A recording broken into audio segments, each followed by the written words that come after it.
તું જ લક્ષ્મી, તું જ સરસ્વતી, તું જ દુર્ગા અંબિકાનો અવતાર, ઘણી ખમ્માત અને લાડકી, તુજમાં જ સમાયો છે મારો પ્રકાશ. નમસ્કાર, નિર્ભય ન્યૂઝ સાથે હું છું રિદ્ધિ. હવે થોડા જ દિવસોની અંદર શક્તિનો પર્વ આવી રહ્યો છે, શક્તિની આરાધનાનો પર્વ આવી રહ્યો છે અને આજ તમામ દિવસ 9 દિવસ દરમિયાન એ લોકોમાં શક્તિની આરાધના કરશે જે પોતાની દીકરી તો શું બીજાની દીકરી ઉપર જ્યારે અત્યાચાર થતો હોય છે ત્યારે તેમને બચાવી નથી શકતા અને સીધું જ શરૂ થાય છે રાજકારણ.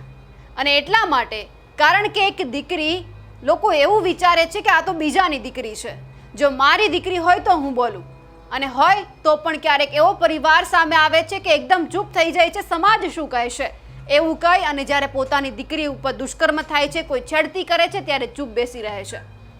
અને ક્યારેક એવું પણ થાય છે કે જ્યારે આ ઘટના બને એટલે જગ જાહેર થાય તો પરિવારને આબરૂ વાલી હોય છે એટલે દીકરીને કહી દે છે કે તું ચૂપ રહેજે. પણ જ્યારે દુષ્કર્મના જે આ કિસ્સા બને છે તેમાં જો કોઈ ભાજપના નેતાનો હાથ હોય તો શું કરવાનું? તો સીધું જ રાજકારણ શરૂ થાય છે. અને એટલા માટે કારણ કે કોંગ્રેસ અને આપ કોઈ પણ નેતા છે એ તમામ જે સત્તાધારી પક્ષ છે તેમને ઘેરવાનો પ્રયત્ન કરે છે. લગભગ છેલ્લા 3 થી 4 દિવસની અંદર ગુજરાતની અંદર એવી ઘટનાઓ બની જેમાં નાની દીકરી ઉપર દુષ્કર્મ આચરવામાં આવે છે. તમે ઘણી બધી ઘટનાઓ સાંભળી હશે અને એવું પણ સાંભળ્યું હશે કે એમની અંદર ભાજપના નેતાનો હાથ છે, છતાં ભાજપ સરકાર કંઈ જ નથી કરતી, ખાલી જુએ છે. અને હવે આ તમામ એ જ નેતાઓ જે અત્યારે દીકરીને રક્ષણ નથી પૂરું પાડતા એ જ આ શક્તિનો જે પર્વ આવે છે, આરાધનાનો પર્વ આવે છે, એમાં માં દુર્ગાની પૂજા અર્ચના કરશે. કયા હાથોથી કરશે? કારણ કે જે હાથ રક્ષણ માટે ઉઠાવવાના હોય છે એ હાથ તમે અદબ પાડીને ખાલી બેસવા માટે જ ઉપાડો છો. એસી ચેમ્બરમાં જ ખાલી તમે બેસો છો, કોઈ જ તમે ન્યાય નથી અપાવતા. પણ એક કહેવત અહીંયા બહુ સારી લાગે છે કે જ્યારે તમારા ઘર ઉપર આવે ને ત્યારે તમે એકદમ ચૂપ થઈ જાઓ છો, જ્યારે બીજાના ઘર ઉપર બોલવાનું હોય, બીજાના પરિવાર ઉપર બોલવાનું હોય ત્યારે લોકો પાસે બે મોઢા આવી જાય છે, ન બોલવાની વાત કરો છો. ગુજરાતની અંદર આમ કહેવાય છે કે બેટી બચાવો બેટી પઢાઓ, નારી સશક્તિકરણની મોટી મોટી વાતો થાય, નારી વંદનાની વાતો થાય છે, પણ જ્યારે એક નાની દીકરી ઉપર દુષ્કર્મ થાય છે ત્યારે કોઈ જ નથી બોલતું. વાત એટલા માટે પણ કરવી પડે છે કારણ કે પશ્ચિમ બંગાળની અંદર પણ જે ઘટના બની તેમને લઈને ગુજરાતની અંદર પણ અનેક વિરોધના સૂર ઉઠ્યા હતા. પણ આજે પહેલાં એ વાત કરી લઈએ કે ગુજરાતની અંદર જે અત્યાર સુધી દુષ્કર્મની ઘટના બની છે, છેલ્લા 4 થી 5 દિવસની અંદર જે ઘટના બની છે તેમાં ભાજપના નેતાનો હાથ સંડોવાયેલો છે, તેમ છતાં હજુ સુધી એટલી કાર્યવાહી જો એટલી નથી થઈ. પહેલાં વાત કરવી છે વડોદરાની કે જે આકાશ ગોહિલ નામનો જે અપરાધી છે તેમણે દુષ્કર્મ આચર્યું. નવાઈની વાત એ છે કે બપોરે એક દીકરી સાથે દુષ્કર્મ થાય છે, રાતના સમય સુધી પોલીસ તેમની ફરિયાદ નથી લેતી. તેમની બાજુમાં આજુબાજુમાં તમે ભાજપના નેતાઓ જોઈ શકો છો, વચ્ચે આરોપી બેઠો છે, આજુબાજુ ભાજપના નેતાઓ બેઠા છે, એક બાજુ ધારાસભ્ય છે, કેતન ઇનામદાર પણ બાજુમાં બેઠા છે. એટલા માટે ભાજપના નેતા છે એટલે તેમને લગભગ છોડી દેવામાં આવશે. અને જો તમે કદાચ આ બંને નેતાઓને પૂછશો કે તમારું આ આરોપી સાથે શું કનેક્શન છે એટલે કહેશે કે ફોટો તો ગમે એની સાથે પડાવીશું, એવું જરૂરી નથી કે અમે પણ આ અપરાધમાં સામેલ હોય.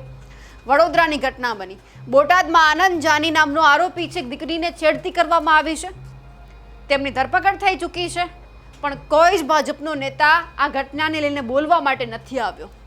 ત્રીજી ઘટના આપને ખબર છે, આટકોટની પરેશ રાદડિયા અને મધુ ટાઢાણી.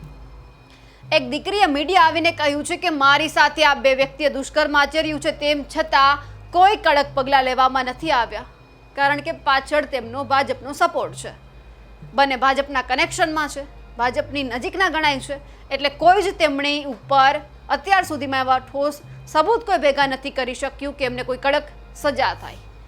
પાટણ શંકર ચૌધરી, તેમની સાથે પણ એક ભાજપના નેતાનો હાથ છે, અનેક વખત એ ભાજપના જ નેતાએ એમને મદદ કરી છે, તેમણે પણ દુષ્કર્મ આચર્યું છે.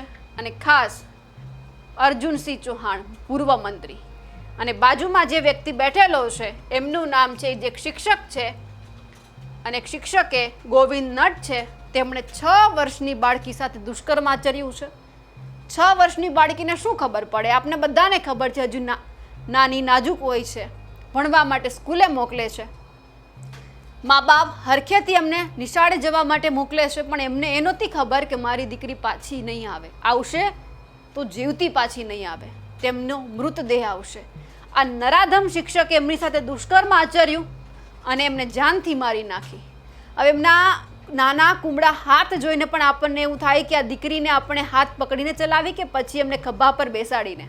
અને આ નરાધમ શિક્ષકે એમની ઉપર દુષ્કર્મ આચર્યું અને એમને જાનથી મારી નાખી. ભાજપ સાથે એમનું પણ કનેક્શન છે. આપણે પૂર્વ મંત્રી અર્જુનસિંહ તેમની સાથે આપણે જોઈ રહ્યા છીએ, તેઓ VHPની સાથે પણ સંકળાયેલા છે. અને આ વાત આજે આ 5 ઘટનાની એટલા માટે કરવી પડે છે કારણ કે ગુજરાતની અંદર જ્યારે આ ઘટના બનીને ત્યારે એક પણ ભાજપની મહિલા નેતા મેદાને નથી આવી. પશ્ચિમ બંગાળની અંદર આપણે જ્યારે ઘટના બની હતી ને, જ્યારે એક મહિલા ટ્રેની ડૉક્ટર સાથે દુષ્કર્મ થયું હતું, ત્યારે એ ઘટનાના પડઘા ગુજરાતમાં પડ્યા હતા. અને તમામ ભાજપનો મહિલા મોરચો કેન્ડલ લઈને નીકળ્યો હતો, કેન્ડલ માર્ચ કરી હતી, જેમાં પાછળનો ફોટો આપણે જોઈએ છીએ. રીવાબા જાડેજાનો હાથમાં કેન્ડલ છે અને જે બેનરો લગાવવામાં આવ્યા છે, લખ્યું છે પશ્ચિમ બંગાળમાં મહિલાઓની ઉત્પીડન બંધ કરો, બંધ કરો, પ્રજાને પીડા સમાન મહિલા મુખ્યમંત્રીને હટાવો. અહીંયા દીકરીને ન્યાય અપાવવાની વાત હતી, પણ આડકતરી રીતે વાત તો એ હતી કે મહિલા મુખ્યમંત્રી જે મમતા બેનર્જી છે તેમને હટાવવાની.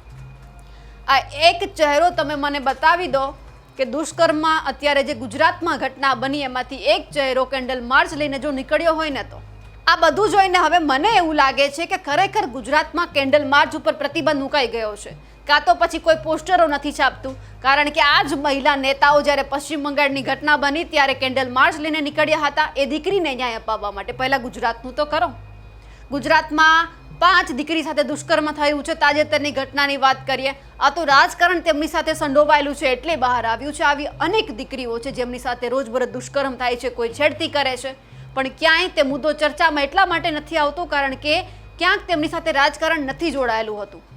પણ જેમની સાથે જોડાયેલું છે, જેમાં તમારા જ નેતાઓએ દુષ્કર્મ કર્યું છે, એ વ્યક્તિને તો તમે, એ દીકરીને તો તમે ન્યાય અપાવો. મહિલા મોરચા ઉપર એટલે સવાલ થાય છે કારણ કે તે પણ એક નારી છે, તે પણ એક દીકરી છે. જો બીજી દીકરી ઉપર દુષ્કર્મ થાય છે તો આ ચૂપ કેમ રહે? અને પછી એવું કહેવામાં આવે છે કે આ તમામ મુદ્દે રાજકારણ થાય છે. આ જ રીવાબા જાડેજા ત્યારે દીકરીને ન્યાય અપાવવા માટે મેદાને આવ્યા હતા. એમના માટે પશ્ચિમ બંગાળની દીકરી મોખરે છે, પરંતુ ગુજરાતની નથી. એક મહિલા પણ આટલો જો પક્ષપાત કરતી હોય ને, તો એમને પણ શરમ આવવી જોઈએ કે મારે પહેલાં મારા ઘરનું જોવાનું છે. હું બીજાના ઘરમાં તાકાઝાકી કરું, બીજાના ઘર ઉપર બોલું, બીજાના પરિવાર ઉપર બોલું, પણ પહેલાં તો હું મારી દીકરીને તો ન્યાય અપાવું ને. હવે દાહોદની અંદર 6 વર્ષની બાળકી ઉપર દુષ્કર્મ થયું છે. હવે તો કોઈ એવું નહીં કે ને કે તેમના ચારિત્ર ઉપર લાંછન લાગેલું હશે. 6 વર્ષની દીકરીને શું ખબર પડે કે એમની સાથે દુષ્કર્મ કરવામાં આવ્યું? હવે આ જ મહિલા મોરચો ક્યારે કેન્ડલ લઈને આવે છે, ક્યારે મૌન રેલી કરે છે, શાંતિ રેલી કરે છે, એ જોવાનું છે. એમની સાથે બીજો પણ એક ફોટો ત્યારે સૌથી વધારે સોશિયલ મીડિયા ઉપર ચર્ચાનો એ બન્યો હતો.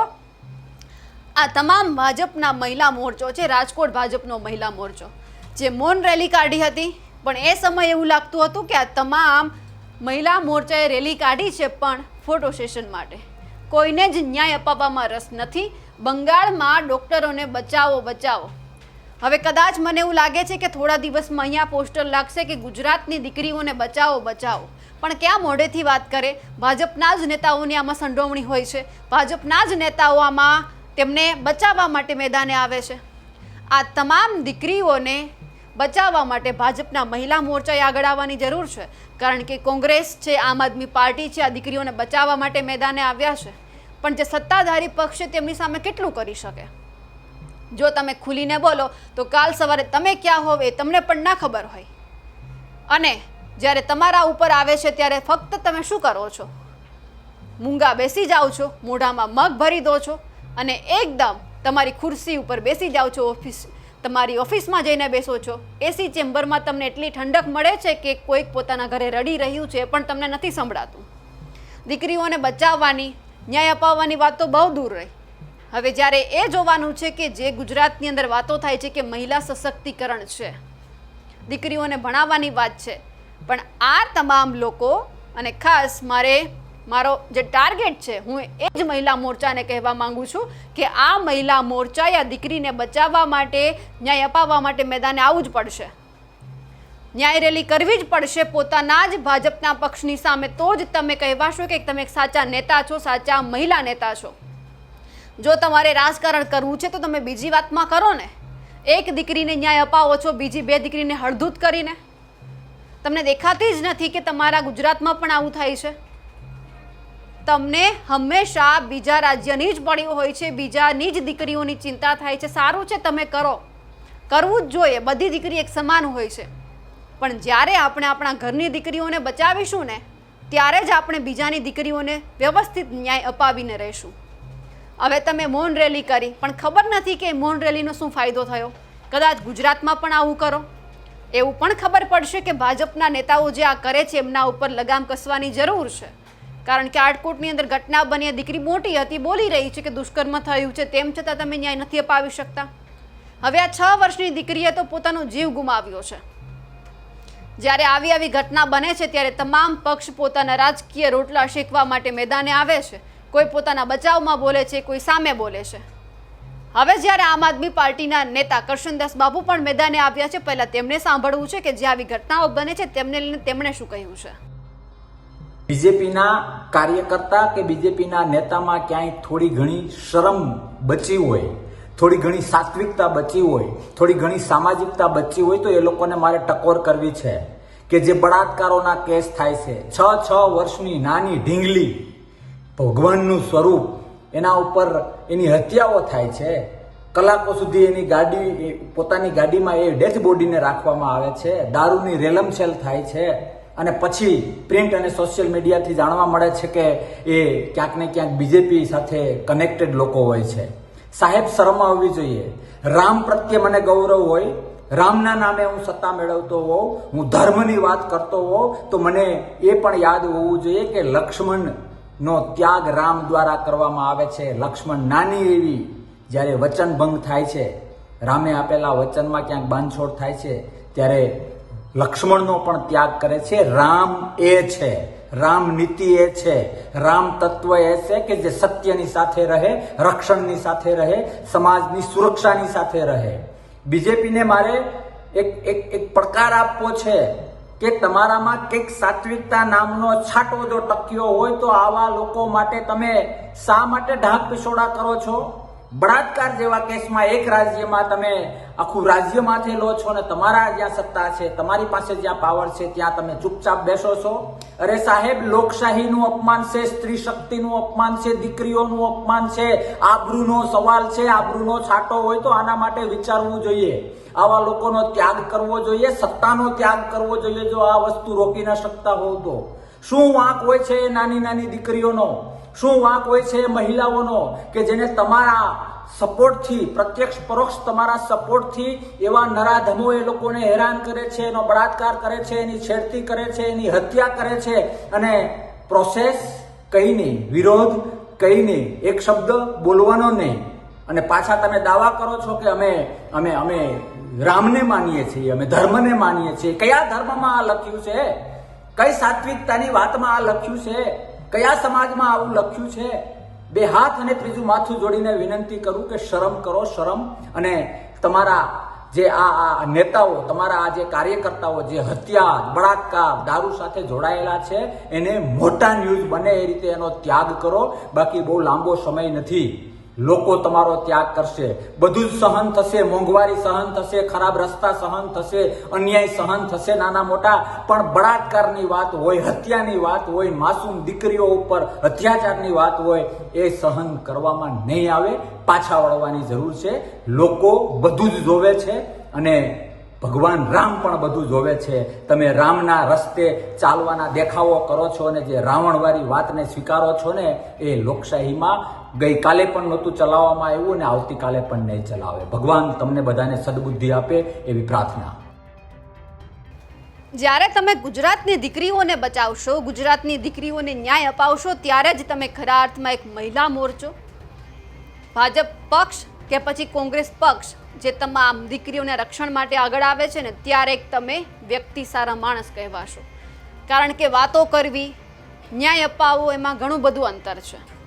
અને આપણે ત્યાં એવું કહેવાય છે ને કે યા દેવી સર્વભૂતેષુ શક્તિ રૂપેણ સંસ્થિતા, નમસ્તસ્યે નમસ્તસ્યે નમસ્તસ્યે નમો નમઃ. એક દીકરીને દુર્ગા તરીકે પૂજવામાં આવે છે, લક્ષ્મી તરીકે પૂજવામાં આવે છે, સરસ્વતી તરીકે પૂજવામાં આવે છે, અને એ જ લક્ષ્મી સરસ્વતી દુર્ગા ઉપર તમે દુષ્કર્મ કરો છો અને પછી ન્યાય અપાવવા માટે ખાલી તમે કેન્ડલ લઈને નીકળો છો એક જ દિવસ માટે, બીજા દિવસે તમે બધું ભૂલી જાઓ છો. પણ અહીંયા તો એ માટે પણ નીકળવાની જરૂર છે. એકવાર નીકળો, કારણ કે નવરાત્રિ આવે છે અને આ જ હાથોથી તમે એ તમામ દીકરીઓને પહેલાં જે માં છે, માં અંબાને તમે પૂજશો, પણ પહેલાં દીકરીઓને ન્યાય અપાવો, એટલે તમારે કોઈને પૂજવાની જરૂર નથી. પણ અહીંયા તો હવે એટલું જ કહેવાનું કે શક્તિની આરાધનાનો પર્વ આવે છે તો માં અંબા ભાજપને સદબુદ્ધિ આપે, ભાજપની મહિલા મોરચાને સદબુદ્ધિ આપે અને એવું સમજાવે કે આપણા ગુજરાતમાં પણ દુષ્કર્મ થયું છે, આપણા ગુજરાતની દીકરીઓને પણ ન્યાય જોઈએ છે, જેથી કરી આવનારા દિવસોમાં બીજી દીકરી ઉપર દુષ્કર્મ ન થાય અને જેમની સાથે થયું છે એ પણ ખુલીને બોલી શકે કે અમારી સાથે અન્યાય થયો છે, અમને ન્યાય અપાવો. રાજકારણ ના કરો, દીકરીઓને બચાવો. ત્યારે જ તમે જે સૂત્ર આપ્યું છે કે બેટી બચાવો બેટી પઢાવો તે ખરા અર્થમાં સાર્થક થશે. અમારા અહેવાલ વિશે આપનું શું કહેવું છે? અને ગુજરાતમાં રોજબરોજ આવી ઘટના બને છે, રાજકારણ થાય છે, પણ કોઈ જ દીકરીઓને બચાવવા માટે આગળ નથી આવતું. તેમને લઈને આપનું શું કહેવું છે? કમેન્ટ કરીને ચોક્કસથી જણાવજો. સાથે જ નિર્ભય ન્યૂઝને લાઇક, શેર અને સબસ્ક્રાઇબ કરવાનું ભૂલશો નહીં. નમસ્કાર.